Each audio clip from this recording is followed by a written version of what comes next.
A hot topic on the YouTube boxing scene for the last few years, Tommy the Duke Morrison has undoubtedly caught casual sports fans' attention since he sadly passed away in 2013. However, there's been a little bit too much emphasis on Tommy's private life, and while it's obviously an interesting story, most of the features on YouTube fail to convey the only tale that Tommy himself cared about: the legacy he left in the ring. He's got a great left hook. Period. End of paragraph. Morrison was a moment. Welcome back to Greatest Hits here on BLTV Extra. On this series, we convert full careers of boxing's greatest prize-fighters into a short, compact video in an attempt to maintain and advance their legacy. In today's video, we'll be looking back at the dramatic and thrilling career of the former heavyweight champion, Tommy the Duke Morrison, a fighter who carried incredible punching power but was flawed enough to leave behind some competitive, memorable nights in the ring. Once I got adjusted to it, I think things went my way. All of the fights included today are from my own personal VHS collection, and I've taken a little extra time to upscale and improve some of the footage to try and recapture the feeling of what it was like to watch great boxing from the 90s on CRT televisions. If you enjoy the content around here, a thumbs up is always appreciated. Here now, BLTV presents Tommy Morrison's Greatest Hits. And I'm going to the top.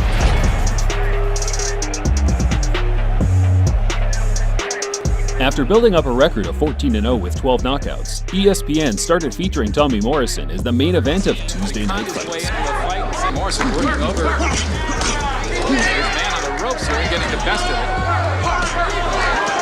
Jesse Shelby in trouble. Yes, early. Tommy's journeyman opponent, Jesse Shelby, had been known for the odd upset during his career, yet after just a few minutes of absorbing the Duke's punishment, he softened up and lowered his guard. As an amateur, he lost in the Olympic trials. A big right hand followed up on the left by Morrison, and Shelby don't think he's going to let it go on. No. Shelby was going to have to talk Cappuccino into letting this go.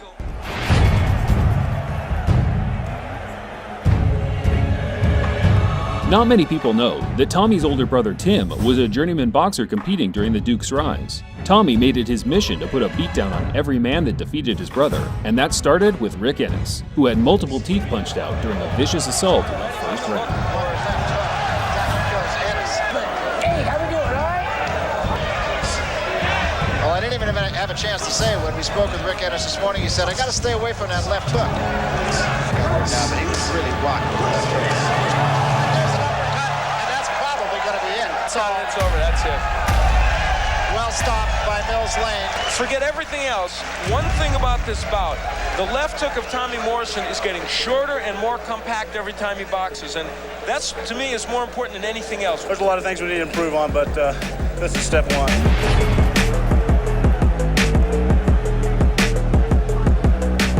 Tommy had his third fight in as many weeks when he met David Jaco on September 19th, 1989.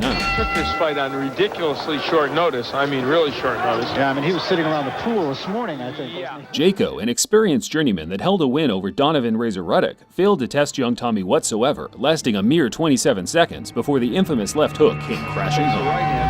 There's the left hand. Jaco's down and probably out. What a huge shot. Tommy, wanting to be his own man, played down any comparisons to the current champion, Iron Mike Tyson. Does the comparison bother you? You're managed by the same gentleman, of course. Being managed by a man like Bill Caton certainly opens a lot of doors for you. I think it's a little premature at this stage to compare me with anybody. I mean, I'm young. I still got to get bigger, faster, and stronger, and there's a lot of things we got to improve on. So we're just looking to improve with every outing.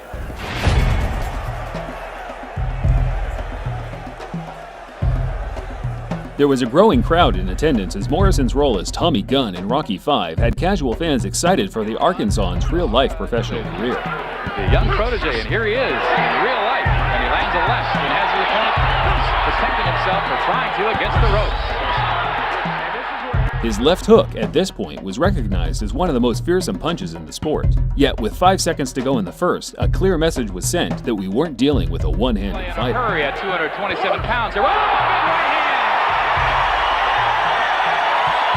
If he gets up, I'll be the most surprised person in the Coliseum. Another first-round knockout for Tommy the Duke Morrison.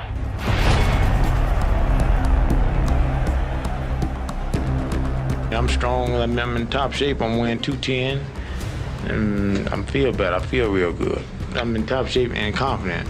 By his own account, in the best shape of his life, as James Quick Tillis was looking to get his career back on track after an exciting 10-round decision loss to Mike Tyson. Such a cynic. This was a huge step up for Morrison, with Tillis being much more capable than all the journeymen he'd faced so far combined. Those who branded Tommy as a gimmick or hype fighter quickly changed their tune, as the 22-year-old wiped out Tillis like no man before or after. Still trying to get himself back in. Good left hand, down goes Tillis. I guess he does have a good left hook. Body shot, another left hand. Tillis is in trouble. And a good combination again by Morrison. A left and a right behind it, an uppercut, and down goes Tillis. Very impressive. That's it. And that took 2 minutes and 2 seconds.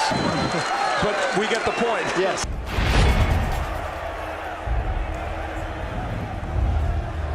Tommy was stepping up the competition once more on February 19, 1991, as he challenged the former WBC heavyweight champion, Pinkland Thomas. Fifth defeat in his last 6, and very noticeable, Sean.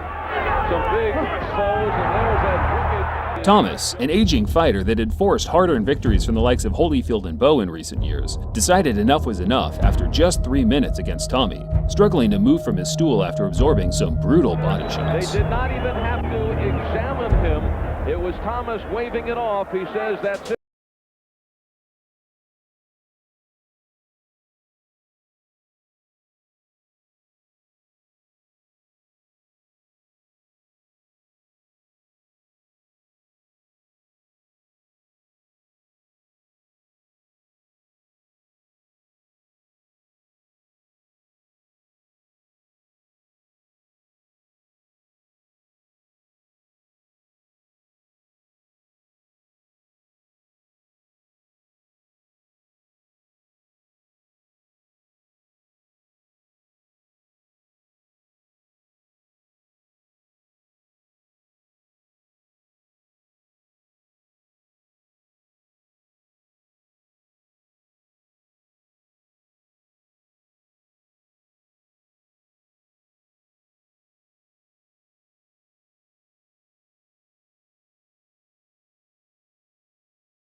And everything will work out.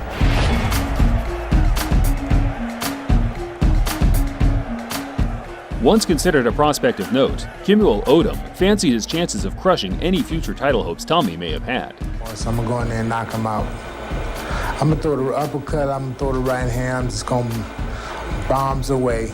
It's kind of hard for a fighter to even come back from a beating like he took from Ray Mercer. So I'm just going to make it a flashback for him. Tommy didn't take those words lightly, putting a bit of extra snap on each punch in the opening rounds.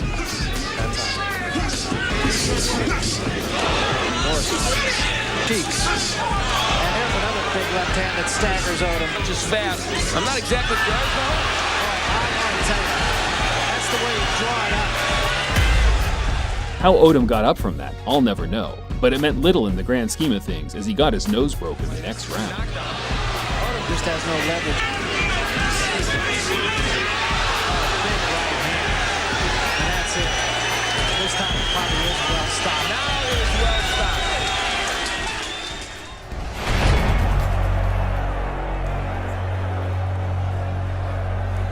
June 27, 1992. Morrison needed some credible opponents to elevate himself back up the world ranking. None came much more game and tougher than Joe Hip, a throwback brawler expected at the very least to take Morrison into the late rounds. Expecting much of a feeling out process here. These are two fighters that you're referring. He just explodes when he lands, especially on the right eye, which is real dangerous because that's all of Wade.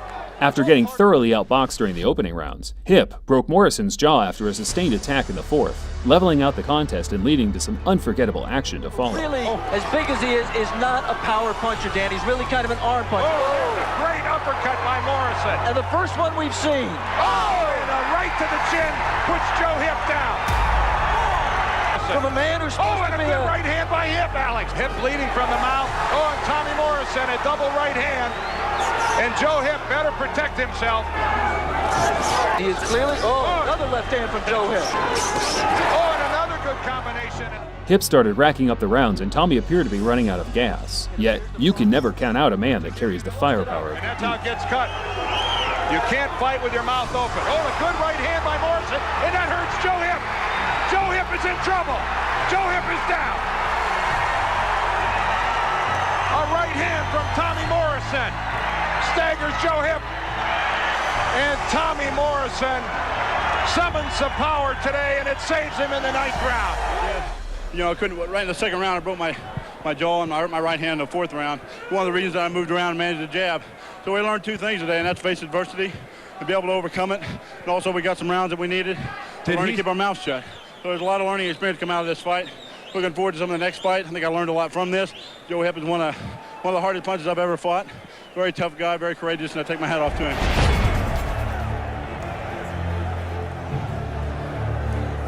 Once touted as the next Larry Holmes, Carl the Truth Williams was the only man standing in Morrison's way of a title shot. Hitting on the break with the right hand, and Mills Lane says, don't do that again. And there's the left hook, and down goes Carl Williams. In what looked to be another early night, Tommy caught Williams with a signature left that sent him crashing to the canvas after a mere 30 seconds had passed. Williams, no stranger to overcoming adversity and power in the ring, got up and grew into the fight as the rounds went on. Another left hook flush on the neck, a little bit behind the ear. Left hook again by Morrison. Stationary. I think he should be moving a little more. Good right hand by Williams, and down goes Morrison. It was Morrison's time to show his grit after being knocked down in the fifth, and to be honest, the short break gave him a second wind as he continued the fight, determined to get the stoppage. Blows from Carl Williams. Now Morrison lands a right. Trying to learn. There's that left hook from Morrison. That's right, there's a left hook. Carl Williams is taking that left hook better and better.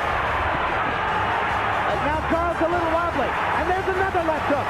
And Morrison's got a chance to finish him off. And Mills Lane has stopped the fight. Another dramatic power punching comeback for Tommy Morrison. This was Morrison's first fight on HBO, and what a way to present himself to a new audience. Next stop, the title shot. Now, you are contracted to fight George Foreman if he wins the next fight.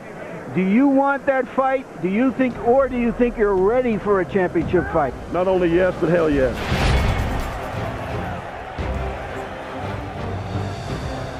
It was the moment of truth for Tommy Morrison on June 9th, 1993, being given the opportunity to share the ring with one of the greatest heavyweights that ever lived, Big George Foreman. Not a kind of guy that George might influence to stop a fight when he wants it stopped. Going to do, and again, big right hand by Morrison. Foreman feinting, never delivered a punch. Another right lands to the head of Foreman. The end of round one. At 44 years old, Foreman was an aging fighter, but showed little in the way of slowing down, fresh off victories over top contenders in Burt Cooper, Jerry Cooney, and Alex Stewart. Morrison set the tone from the opening bell, using decent lateral movement to stay out of Foreman's firing line, all the while leaping in with spiteful individual punches that wobbled the Iron Chin veteran on more than one occasion. Right hand behind it, but Morrison punches back. To Morrison's low blow from Foreman, and a good left hook by Morrison, and a right hand lands.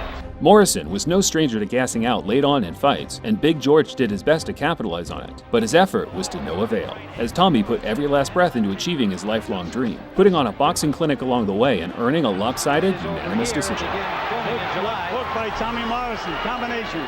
For the winner and new champion, Tommy the Duke. Foreman went on to beat the highly rated and undefeated in 35 Michael Moorer in his next bout, in turn making Tommy's victory that much more commendable.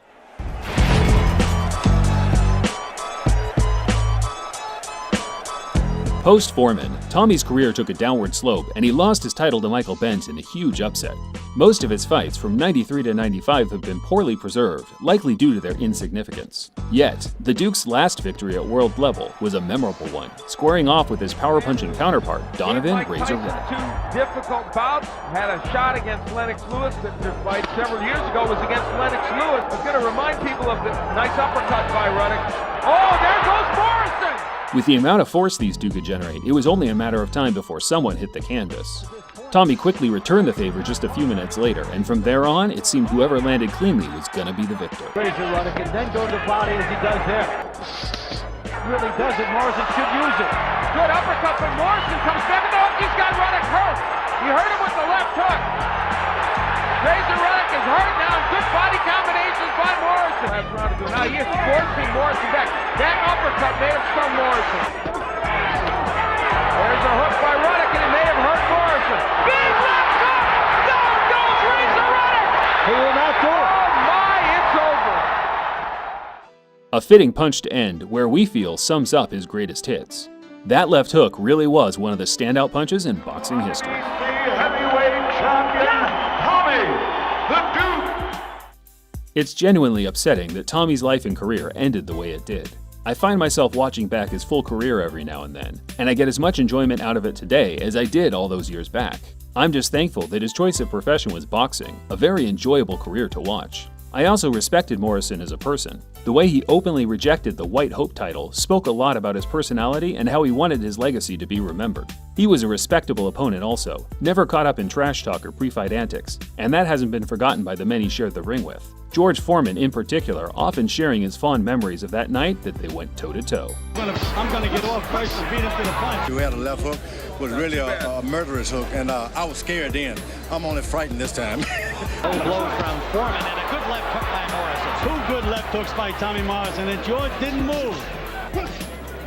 He beat Razor Reddick, he stopped him, dropped him with a big left hook. Tommy Morrison had a nasty left hook. There's a left hand, Jake goes down and probably out. He hit me hard I've ever been hitting boxing. Out of it, get the referee separate. If that thing, which is that left hook, if it land on anybody, you going to sleep. I'm not exactly Hello. Oklahoma City, I'm sorry. Hello. Yes, Oklahoma City. Hi. I'm Mike Tyson. Duke is from Oklahoma. That's how. Morrison was And the guy, he was actually whooping my ass for 3 rounds. I mean, he hit me harder than I've ever been hit before for 3 rounds. Out of it, get the referee separate. I just didn't want the guy to hit me no more. He was hitting, I was farting in the ring, farting in the ring, farting in the ring. Loses badly, if at all. But he's too strong. He's a very good man. And all the Morrisons, I know everybody, you know, and they're just too strong, too big, eh? But he was really rocking with left hook. There's an uppercut, and that's probably going to be it. Well, the way things are going right now, it's hard telling who's going to be the next heavyweight champion of the world. But I tell you what, I will be a heavyweight champion of the world. So boxing fans, watch out.